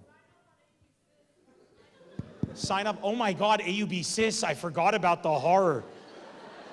Oh my, do you still have to like wake up and the system is super slow and you're trying to, oh my God. Oh, no. Okay. Hi. Hi. At first you told us that when you were 22, you used to make $6,000 a month. I wish a day. And then you told us that when you were broke, you started eating tuna. So my question is, how were you broke? Where did the money go? Yes. Dude, that's the same question I used to ask myself when I was eating the tuna. Like, I had so much freaking money. I'll tell you where it went. I started at 22. I dedicated myself to full-time stand-up. I had about $32,000 in savings in the bank. How long do you think those are going to last? I didn't become a successful comedian who could make a living off of it until about 4 years in. They finished quickly. Plus, I was like, bro, NEMR. The ego. Dude, I got slapped by life hardcore. I was like, I got money. You look at the bank account, you're like, there's 32 grand, 24 grand, 18 grand. There's 9 grand. Who needs more than 6 grand? 2 grand? I could eat off 1 grand. Where's my money? Was exactly how it went down. Like literally, it went in those steps. Because the thing about money is, it finishes so quickly. It's so shocking, and it's the most heartbreaking experience. This is when I was 22, I was making money. But then when I started doing stand-up, brother, holy cow, I was doing shows. My first show was in an elevator in Hotel de Ville. Does anybody know it? It's behind the Safara Francewi. You were there. Café Rue 75, it's still there. There's an elevator in the middle of the cafe. I descended in the elevator. I'm not making this up. If you watch my movie Epic, I have the footage in the beginning because I'm proud of that. That's my high moment. I come in, it was the first show that I said I dared to let people buy tickets for. I sold tickets. And 113 people showed up because I was always a great business and marketing person before I was a great comic, including the owner of Mix FM. That's where he saw me. I come down, I had sent him a DVD about a joke I made about Haifa Wahbi. He loved it, so he came to the show, and the pressure was monumental. I came down in the elevator, we kept the elevator open, that was my light. And it was a horrible, horrible infrastructure show. The sound was horrendous, the microphone cut out. I started talking without a mic. The electricity cut out, it went pitch black for 5-10 minutes. But the show was so good that I had a meeting the next day with Raj, Mix FM, and he said, can you do phone pranks on the radio? And I said, I used to when I was a kid. Like, I have cassette tapes when I was a child. I have tapes. We would call, my friend lived in Samaya. I'd go to his house and we would impersonate, I'm just making sure there's nobody here. Okay, we would impersonate Radio 1. They had a Ricky the Elf and somebody on the radio. I can't remember who it was at the time. We'd call random people up and get them to sing and dance and like say the most ridiculous things ever. And we had it all recorded on cassette tape because we put a microphone from a cassette recorder on the speaker. And we'd give them prizes, and we'd follow up with phone calls and tell them we want a trip to Hawaii and give them directions to Radio 1. And then Radio 1 put out a commercial and said, like, look, we're not doing this because it became so much. This is true. So we then called Radio 1 and said, I just want a trip to Hawaii. And they're like, la. And I'm like, kif la. And I'm like, what are you doing to catch these people? And they're like, we're doing this. And I was like, And I have these tapes still. One day I'll release them. This is not a lie. So I told him I can do phone pranks. He said, okay, do you want to try a test prank? And I said, yeah. So we walk into the studio, and I did a phone prank, which became very famous. It was the first try, Burger King, Mitsurugi.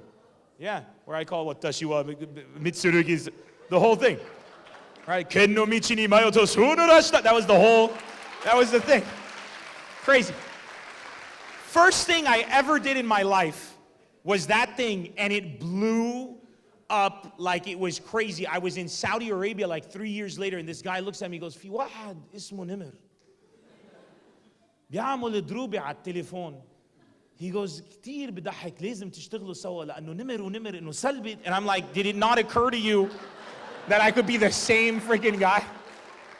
It takes you back to the Rolling Stone thing. So it took me many years to get successful, and then when I got successful, it was because I would make money and invest it. I bought a camera to film it, to put the footage online, because people didn't know what stand-up was, so they could see it for free to then buy a ticket. Then the shows started growing, so I had to pay more money to make them better. I had to hire a valet to make sure people could get in and out quick. I had to make sure that when I filmed it, it looked even better, so I had to learn how to direct, because when I was hiring people, they didn't know how to do it. So I learned how to direct. Then I learned how to edit. Then I learned how to edit audio. Then I became an audio engineer. I took courses. Everything that I did for 10 years was basically education, and now that's why I did the Showtime special myself. I just did it myself. Thank you. By the way, thank you. I'm in Azbek with the microphone. I appreciate It's okay, it. don't worry about it. I appreciate you. You're awesome. Anybody else? Hi. Hi. قبل شوي you said إنه you want to reach a point in your life where you want the world to pause when you say something. Funnily enough, أنا يعني it's kind of my purpose in life, but usually myself tells me, no one like puts me down, but myself tells me, no, it's such a like big goal. يعني you're talking worldwide. Oh yeah. يعني I don't know how you. Is that really your purpose, and do you believe you can do it? يعني reach a Yeah. point when كل حدا يسمعك and the entire world actually يعني believes what you say and Yeah, and doesn't it sound ridiculous? pauses. إيه Isn't it شوي. the most stupid thing you've heard in your life? شوي. مينك انت برو إنه مين لا إنه تيجي مين أنا؟ تحكي لكل الناس انه مين انه الاخر. Right? انه مينك انت. But let me tell you something. When I first started doing stand-up, everybody said بدك تعمل stand-up بالإنجليزي وبدون ما تعمل سياسي بلبنان ما حدا رح يجي يحضرك. 6,000 people were there on Saturday. So with the mentality of, yes, we can do it, I've gone from a crowd of 0 to a crowd of 6,000 here. I went from nobody in America is going to, I went to stand-up comedy in the Middle East is never going to work out, to selling out 10,000 people in Saudi Arabia, doing 14 shows in Jeddah, Riyadh, and Khubar, to going to Jordan, to Dubai, to all of the Emirates, to going to Kuwait, the Sultanate of Oman, Bahrain. And then I went to America. We sold out everywhere. 51 cities is where I went to in America. Now we just added, I did London, sold it out. Now we added Berlin and Paris. We're going to sell those out. We're going to add more. So is it impossible? I mean, let me tell you this. I started when I was 17. I'm 35 years now. The only reason that I know it's possible is because I never said I'm going to do it next year. I said I'm going to do it or I'm going to die trying. So if you really want to be that person, if you're willing to wait it out, it's not easy. It really isn't easy. You know, look at the social media influencer. Look at Gigi Hadid, Zaha Hadid. Their parents have a lot of money. They're models. Or the Kardashians is an even better example, right? They have the network set up for them. They can tweet and get a lot of people to listen. But does it make a difference? It's not about the followers. It's not about that. It's about making a difference. It's very difficult. It takes time. It takes brand building. It takes generations. If you're willing to put in the time and to find a woman, a man in your case, a woman in mine, right? If you find somebody who's willing to join you on that journey, then holy cow, you're going to have a lot of fun. Yeah. Isn't it better to try than to be like, accounting? There's accountants. Who do you think, why do you think they're accountants? Because they want to die. That's the only reason. It's over. You've given up on life, you know? It's the only industry that nobody's been like, when I grow up, I'm going to be the greatest accountant. And it never happened. So do it, go for it. Thanks for the question too. Hi. What do you do when you feel like you failed in life? And Sorry, I'm sorry. What do you do when you feel like you failed in life and you feel like all the doors are closed in front of you? I call people like George. I surround myself. I have very few friends. Friends. Very few. You can count them on one hand. And I advise this to everyone. Never do drugs. I'm serious. Never drink. I don't drink, I don't do drugs, I take care of my body, because when I have a negative experience, I want to be able to experience it, because it's beautiful. It's unique. It's very unique to be able to do a show for 3,000 people and it bombs. Nobody can have that experience. So I want to experience it. But after I'm done experiencing it, it hurts.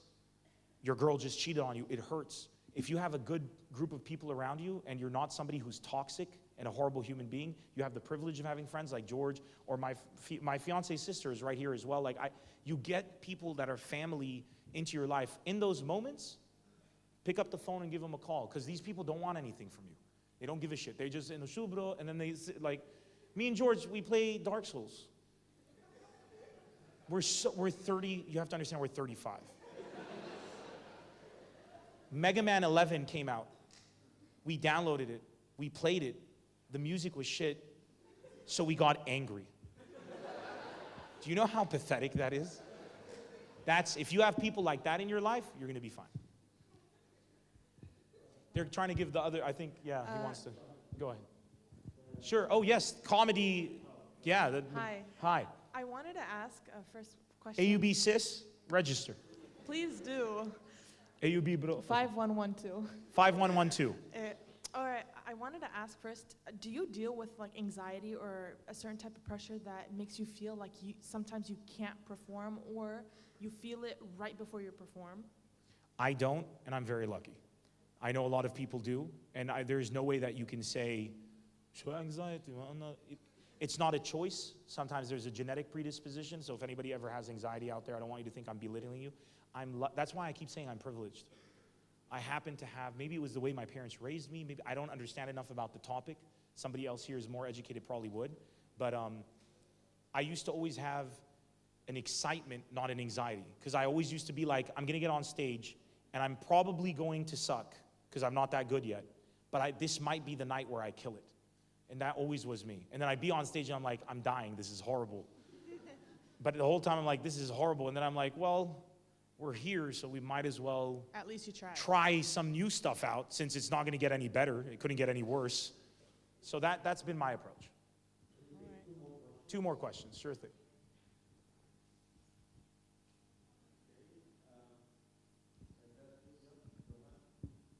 By the way, I'm shocked you guys are still here. Thank you. This is very humbling. Thank you. Afeito stuff. Hi. I appreciate the effort. I too used to do that all the time. You were saying that we should follow our purpose and like this. What if many people have the same purpose? How could they all reach the same purpose? That's the best part, when all the people have the same purpose. Then you have somebody you can compete with. What if they want to be the greatest at one thing? How could they all be the greatest at this thing? That's the best thing. One of you is only gonna be the greatest. Yes, right? exactly. Here's the nice thing about being the greatest. It's objective.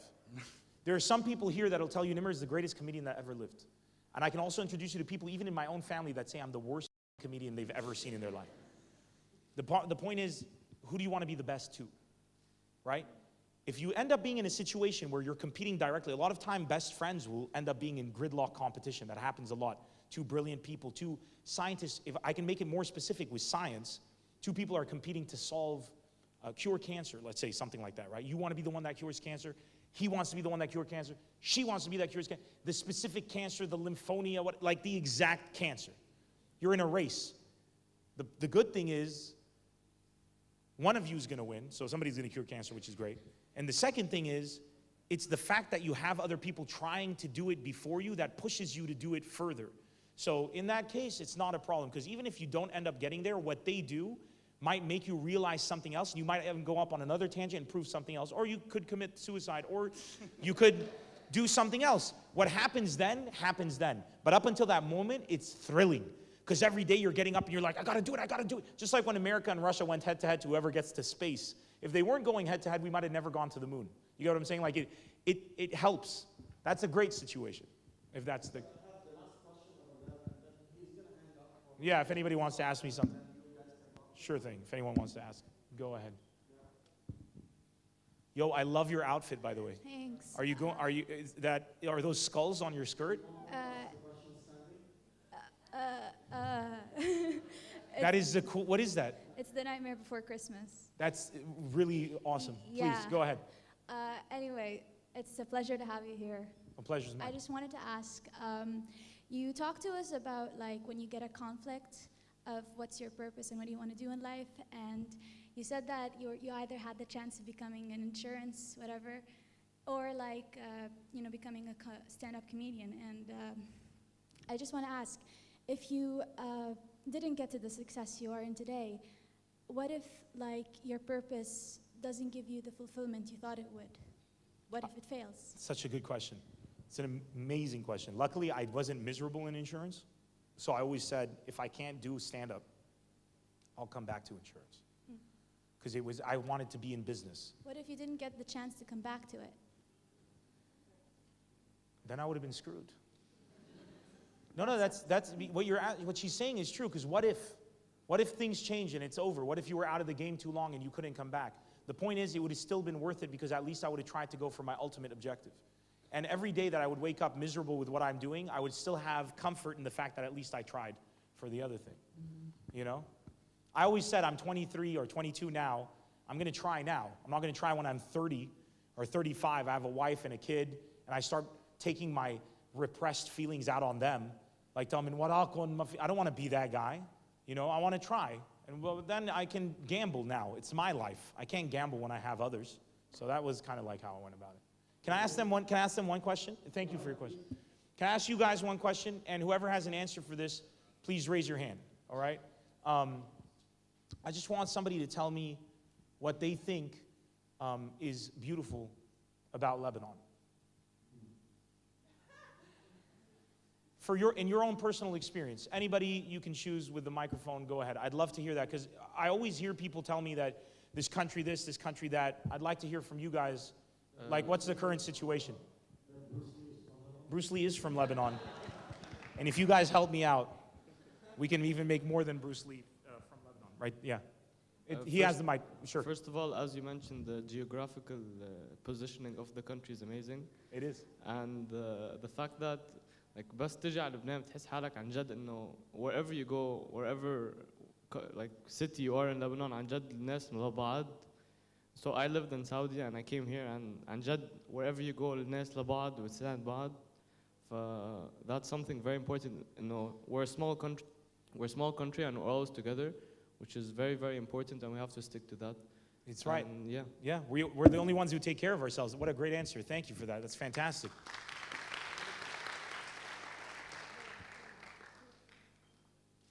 Anybody else? Okay, I love this. Choose anyone you want at random. There's over here, there's over there, there's over there, there's over there, wherever you want. It's your choice. Your hair should be in a commercial, just so you know. The way it bounces is fantastic. She's like, who should I give the microphone? It's fantastic. Okay, it's a very cliche answer, but the food is great. God damn it, it is. It's delicious. The food is great. Dude, I had shanklish the other day. I don't have any shanklish in Los Angeles. Hindbi is, you're weird. Nobody says Hindbi. It's delicious, but nobody goes to Hindbi. Everyone's like, mane, hummus, mughrabi. Who says mughrabi? انت معاكمين. أنا عم بحكي عن ناس. I think the most beautiful thing about Lebanon is the fact that we don't have electricity, we barely have water, there's always traffic, it's chaotic, we barely have jobs, but every single day the Muslim people joke about it. And the positivity that's in this country is amazing. And no matter how bad your day is, خلاص, there's always people around you that's gonna make it better for you, because they're always joking around or like doing stuff that's, heck, I don't know, crazy. You're right. I always tell people in America, I'm like, if you had 1/10 of the problems that Lebanon deals with on a Tuesday, this country would fall apart. Dude, you said we have a debt to GDP ratio of 157% plus. We have skyrocketing unemployment. There's a growing amount of men leaving the country, leaving a ratio of 7 women to every man. Not a bad situation for the men, I'm just saying for the women, right? You got so many things. We didn't have a president for 2 years. The trash wasn't picked up for 3 years. And dude, look at how, and people are cracking jokes. What was the last thing? Did you see the guy that the thing exploded? It was on WhatsApp. فجرت الغاز بالضيعة. And he was like, ما صار شيء، شو صار؟ شو صار؟ إنه راح شهيد. By the way, shaheed means martyr. This guy made a martyr and he's like, كله شهيد. وقت يصير في حادث بيروح 2 3. Wow. وبعدين شو في أضرار ما في, and it's like a nuclear explosion went off. It was incredible. It was outstanding. Dude, in Tripoli, they filmed this guy who fought ISIS. I showed this clip to HBO. I'm in a meeting with HBO. I'm telling them about how incredible Lebanon is. And I want to film a docuseries here that shows that with the human spirit, you can overcome anything. And they're like, what do you mean? I'm like, it's comedy. Comedy, people always, that's why I'm a great comic, because I'm Lebanese, because everybody makes jokes. They're like, what do you mean? I'm like, there was this guy who fought ISIS, and he killed them. And then he did this interview, and he was cracking jokes. They're like, do you have footage? I was like, yes, I had it on WhatsApp. So I opened my phone, and it's this video of a guy in Tripoli. There's he shot men and killed them. There's blood in the floor. There's bullets everywhere. And the woman's interviewing him, and he has all these people around him. They're like, and they're sitting, and the woman goes to him, she's like, what the ijo, شو عملت? شو كنت عم تعمل؟ قال لها كنت عم نام، شو كنت عم حارب. Literally, I'm translating to HBO. They think I'm making it up. And everyone's like, ha ha, they're all laughing. She goes, طب وقت اجوا انه كيف حاربتهم وسط عليهم؟ قال لا بالجيتار. أكيد نزل. Bro, you just murdered 3 men.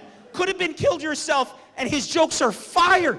He's just dropping them. And HBO look at me, they're like, if you can show us, that's why we're filming. They're like, if you can show us, are you making this up? I'm like, I promise you, it's so weird, but that's my country. You're gonna love it if I can just show it to you. So you're 100% right. Anybody else? We got, of course there's other people. Do we have anybody else? I'm sorry, I'm having too much fun with this. I'm sorry, just 2 more, and that'll be it. Anyone else? From the team, you have the woman with the Vidal Sassoon hair, she chooses. Oh, yes, you're passing it. Oh, what? Go for it. We're resilient. Like, so many things have happened to us in our past. So many things happened to our parents. Like, one thing that surprises me, our parents have gone through so much through the Civil War. They've seen so much death, and they're still relatively normal. Like, I ask myself, what can I consider normal if I only see people who've had to suffer? Like, you hear stories from other countries of people who have PTSD and all those things. They've gone through some tough things, but most of our parents, or all of them at least, they've gone through some horrible things, and they've lived throughout life normally, and I never felt it from the parents. I'm pretty sure most of us haven't had that exposure of fear, and when we do have it, like in 2006, a lot of us have had that fear. عادي حصير حرب بإسرائيل إيه يلا تعالوا ده شو بيصير. Dude, when إسرائيل كانت عم تقصف, my dad called me, and he's like, شوف بأمريكا بيعملوا فلومة, هون مش عايز تحضر فلومة, طلع. Like it was a positive thing. And he made the funniest joke that helped make me famous. It went viral here in Lebanon. I said, it was a real thing my dad said. My dad calls his friend Ahmed in Beirut. And he goes, كيف الحرب عندك? And Ahmed goes, والله عم بتفرقع. بس أنا قاعد بالبيت ما عم شوف. So my dad goes, والله يا زلمة عندي منظر أنا على البلكون برا. بس تنزل القنبلة كأنه نزلت عندك يا شيخ. شيء فظيع. Genius. And my dad's lost family to but the fact that we stay positive, legendary, and it's hilarious. It's like the funniest shit ever. Anybody else? We got the gentleman over there. We got also, he wanted from the team. You know what? Let me pass the mic to you while you send it over there. How about that?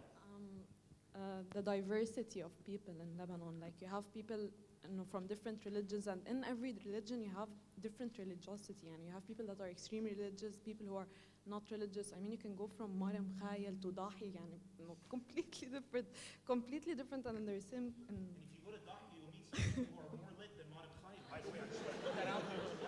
Shout out to Shia brothers and sisters. Yeah, I think it's exploited. It's exploited a lot. No, the diversity is exploited, but it's a big positive, and it can be a big positive, but it's used in such a negative way in politics. That's so true. That's why when a lot of people say no, the country's it's NEMR in stereo now. That's why a lot of people say that this country's never going to be united, and I'm like, but it already is. Do you know how I know it is? The fact that we're all here, man. Dude, there's probably some Syrian people here right now today, and welcome. I'm not trying to say that as a negative thing. I'm trying to say like they're here because of war. And we're at the border with them, and ISIS is trying to ruin it for everybody, and they're trying to get in, but we're here, dude. And we're partying, and the Scorpions were just in Lebanon. Like, if we weren't united, don't you think we would have fallen apart by now? That's why I hate it when people diss this country. I'm like, dude, you have no idea how powerful these people are. Like, you have no clue. And that's why every time a Lebanese person travels, they end up killing whatever they're doing. Like, they end up at the, wasn't a Lebanese guy running for president in Brazil or some shit? Corrupt as hell, but still, wasn't he like, but I'm just saying, like, we excel because we're fighters, man. We're warriors. Haddad, Beit Haddad. Anybody know? Inta Beit Haddad? My best friend, Rabia Haddad as well. You know Rabia? Oh, you do know Rabia. That's true. You guys. Ladina, go for your question. Hi. Oh, there you go. There's No, turkey is not acceptable with peanut butter. I'm sorry, my answer is the same. Do you want another combination? Yes, shoot. No, I'm gonna answer the question. Maghrabiya with. That's what he's gonna. Jarriba. Lebanon. By the way, she is nutrition major. You're a nutrition major? Yeah. And economics. Okay. All right, so let's hear what you have to say about Lebanon. There's so much warmth everywhere. It's so warm. يعني مش بس الواحد بعائلته. It's warm. You know, I don't know how to explain it. The spirit, yeah, بس حتى ما بعرف حتى if you go بتفوت على الدكان if you warmth. There's warmth here that you cannot. رطوبة مش طبيعية. إيه. وين ما بتروحي اختل البلد.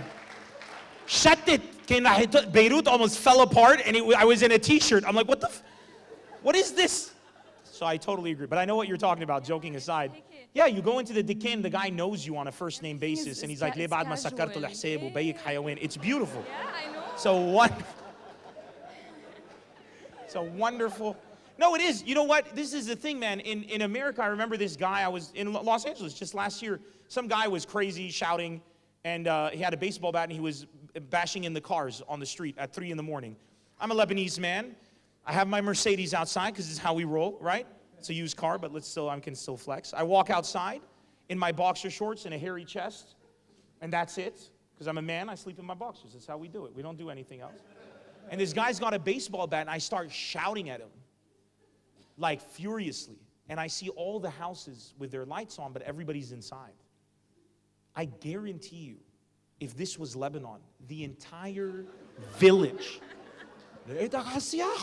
everybody, it would be a race to who could beat the shit out of this guy faster.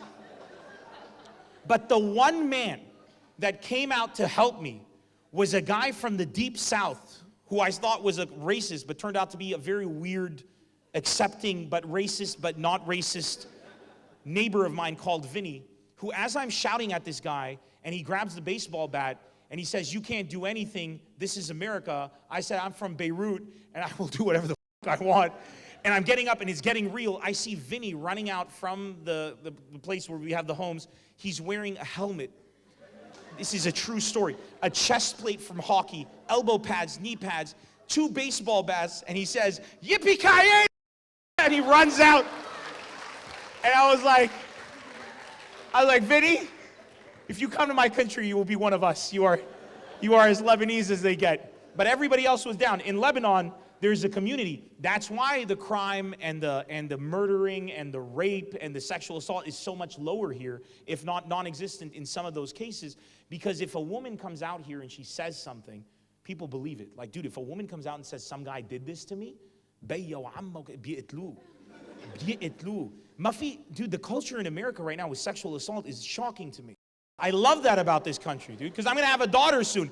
If some guy tries to touch my daughter, and then somebody says, your daughter's making it up, he will swallow my foot. And I know in this country that I have a better chance of raising a woman right here. And that means a lot to me, man. So, yeah. We'll do one last one. That guy, like, I can see his armpit. His hand's been up. His sleeves have rolled up. He's had his arm up so much. So, you'll be the last one. And then we got it. We're really out of time. This was fun, though. This was incredible. I want to say something when he's done, but for now, I'll just say that. This is very great. What are you studying? I dropped out, I said. Oh, yeah. It's all making sense now. I'm just kidding. I'm just joking, please. Yes. Second thing I want to say. I'm so happy we gave him the mic.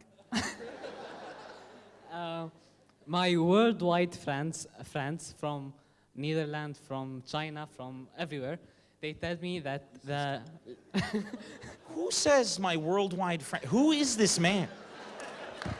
Friends. My worldwide friends. So my network of affiliates from China and the Netherlands. Okay, anyways. Yes. They tell me that Lebanese people are over-friendly. If they stop any guy on the streets, he's ready to help them. If they do that in their country, people get surprised or they won't do that. So yeah, you're right. No, the Lebanese people are friendly as hell. So this is what I just wanted to say: creativity and You're very well, friendshipness. dude. Thank you for being you. Who said diversity? You said it has diversity. I mean, wow. That was a Can I say one thing? Can we just remember this moment we shared together? Because I mean, how often do we hear shit about this country? I mean, this is the most beautiful thing ever. You guys are the future.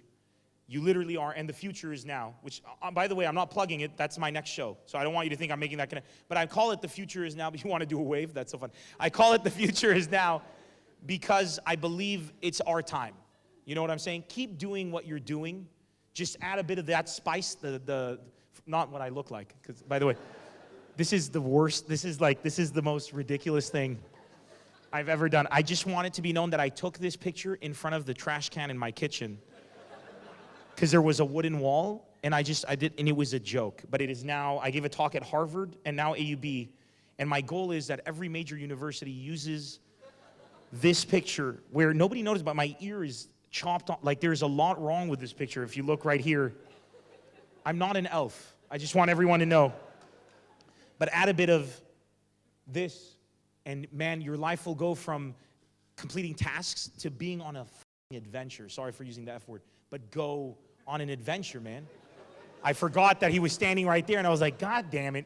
This is why they're never going to give me like an honorary PhD in anything in this. Do you get what I'm saying? So I want to say you guys are beautiful. You're the reason that I do what I do, and you're the reason that I'm able to do what I do, and I owe you everything, and I love you. So thank you. Thank you very much. Thank you. And thank you, Dr. Bilal, for having me. Dr. Bilal Kaafarani. How about a round of applause for this young man?